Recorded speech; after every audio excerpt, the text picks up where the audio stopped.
não percam a confiança de vocês, porque ela tem grande recompensa. Vou fazer a leitura novamente. Portanto, não percam a confiança de vocês, porque ela tem grande recompensa. Imagine duas situações para a gente entender o propósito da nossa caminhada aqui. Imagine um atleta que se prepara para uma competição importante.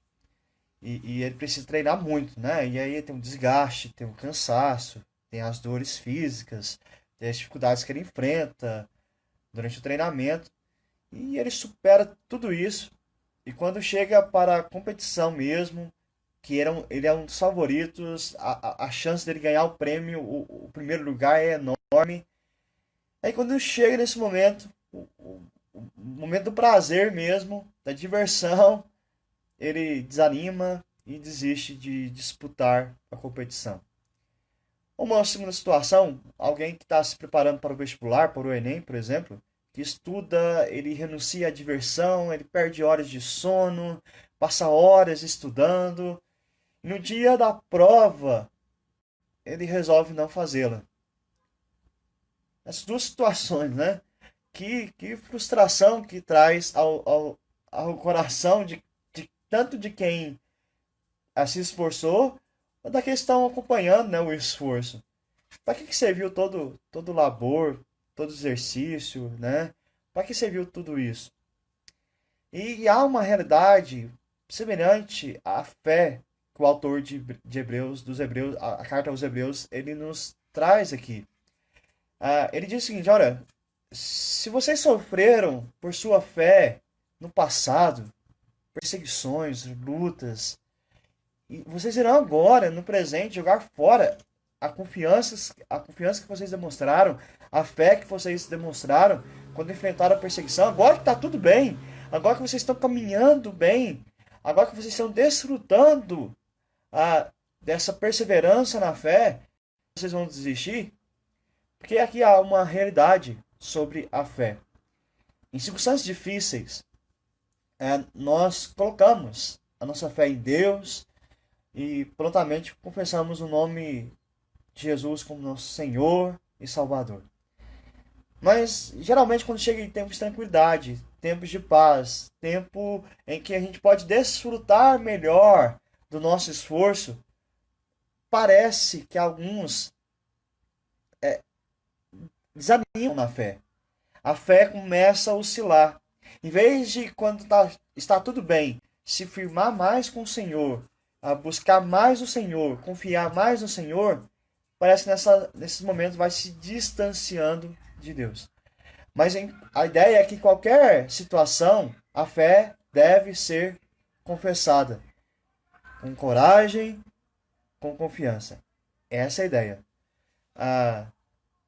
Não só quando tudo está difícil ou quando tudo está fácil. A fé ela deve ser progressiva, ela deve crescer e não diminuir, como às vezes acontece na nossa vida, e nem mesmo ficar na mesma linha. Ela deve crescer. A gente tem visto muito a questão do gráfico, né, do coronavírus, né, o ápice, né, o pico da curva. A nossa fé deve ser assim. Ela deve crescer dia após dia. O autor vai mostrar aqui que o que vai nos manter perseverantes é justamente o apego à nossa fé, à nossa confiança em Deus. Porque quando deixamos de nos apegar à nossa fé, nós vamos nos privar da recompensa que nos está prometida. Mas aqui, quando ele fala de recompensa, é desassociado de qualquer ideia de mérito. Ele não está falando da questão do mérito. Ele não, ao usar o termo recompensa aqui, o autor não está prejudicando em nada a promessa da salvação com base na graça. Ele não está falando de salvação aqui, mas ele está falando de desfrutar a salvação em todo tempo. Porque Deus, ele dispensa os seus dons àqueles que o buscam sinceramente. Não em termos de valores humanos, realizações humanas, mas ele derrama a esperança prazerosa. É essa recompensa que ele está dizendo aqui. É de ter prazer em servir a Deus. Quando nós fraquejamos a nossa fé, nós deixamos de confiar em Deus, o que nós estamos perdendo é justamente a alegria da salvação. Foi isso que Davi diz quando ele pecou, e aí ele orando, confessando ao Senhor os seus pecados, ele pediu: Senhor, restitui a alegria da minha salvação. Ele não pediu para restituir a salvação dele, porque ele já era salvo.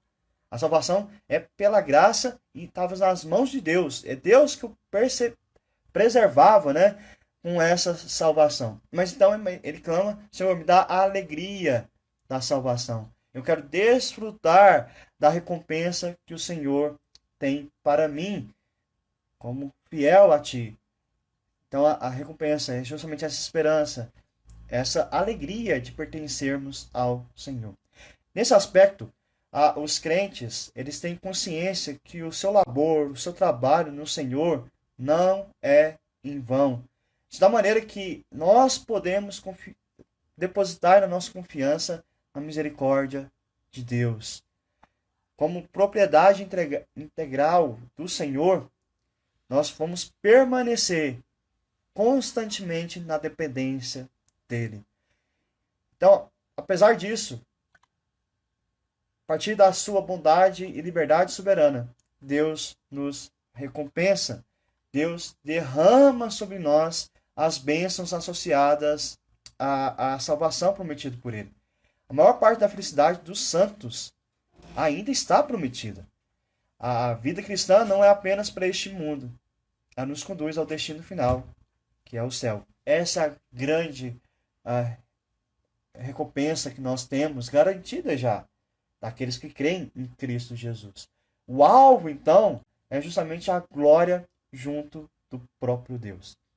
Então, o autor de Hebreus ele vai colocar aqui para que os seus leitores não desistam, não retrocedam, não voltem atrás, mas que sigam para o alvo, crescendo na fé no Senhor. Ao mesmo tempo que ele usa essa ideia de recompensa num aspecto positivo, está incluído também um aspecto negativo, se a gente pode dizer assim. Porque, do mesmo modo que ao progredir na fé, eu vou tendo recompensas da salvação na minha vida, se eu regredir, eu vou experimentando a disciplina de Deus sobre a minha vida. Então, essa é a ideia. Então, quando eu caminho com Deus e a minha confiança aumenta, minha fé aumenta, eu vou desfrutando das bênçãos que Ele tem para me dar. Mas se eu começo a retroceder, eu vou experimentando a disciplina que Ele tem para mim também. Então, a motivação que Ele coloca, e nós devemos entender que a Escritura nos apresenta, não é só por causa da recompensa. Claro, falando aqui da recompensa, anima muito mais o nosso coração. Mas eu devo crescer em confiança, crescer na fé, por causa do amor que eu tenho a Deus. É a entrega de vida que eu ofereço a Ele. De saber que a minha vida é fruto do sacrifício de Jesus. Ele que viveu em total obediência plena o caminho até a cruz. Por meio dele eu posso perseverar. Porque Cristo perseverou, eu posso perseverar. Porque Cristo fez toda a obra que nós deveríamos fazer, que nós não somos capazes. Mas Ele fez. E os benefícios da vitória dele vieram para nós. Ele foi aquele atleta que se preparou, dedicou, venceu a competição e compartilhou a vitória conosco. Então por que a gente vai desanimar? Se já somos vencedores. Não há possibilidade disso. Então, para finalizar essa ideia aqui de Hebreus, nós devemos viver a fé até morrer. Essa ideia de ser fiel até a morte. Nossas almas já estão salvas para sempre. Mas como você vai desfrutar isso? Como você vai crescer nessa fé? Para finalizar, eu quero fazer duas aplicações. Primeiro, cultive cada vez mais a sua fé e a sua esperança. Como? Através do amor a Deus e ao próximo. A palavra de Deus sempre mostra esse trio junto. Fé, esperança e amor. A fé e a esperança são alimentados pelo amor. Então, se você quer ter mais fé, mais confiança, mais esperança em Deus, ame mais ao Senhor, ame mais ao próximo, de modo prático. Segundo, uma das maneiras de fortalecer a confiança é compartilhá-la com outros. Falar da fé com outros. Falar da sua confiança em Deus com outros. Nesse tempo de pandemia que nós estamos vivendo, essa doença terrível que é a Covid-19, muitos estão com medo. Muitos estão apavorados, muitos estão receosos. Mas há muitos crentes que estão firmes, estão crescendo na fé durante esse tempo. E você que está firme, que tem confiança, você tem que compartilhar isso, animar os outros, animar aqueles que estão desanimados, exortar aqueles que estão desistindo, dizendo: vamos, a recompensa é boa, vale muito a pena perseverarmos no Senhor. Graças a Ele que nós nos mantemos perseverantes pela graça dele. Deus abençoe e até a próxima.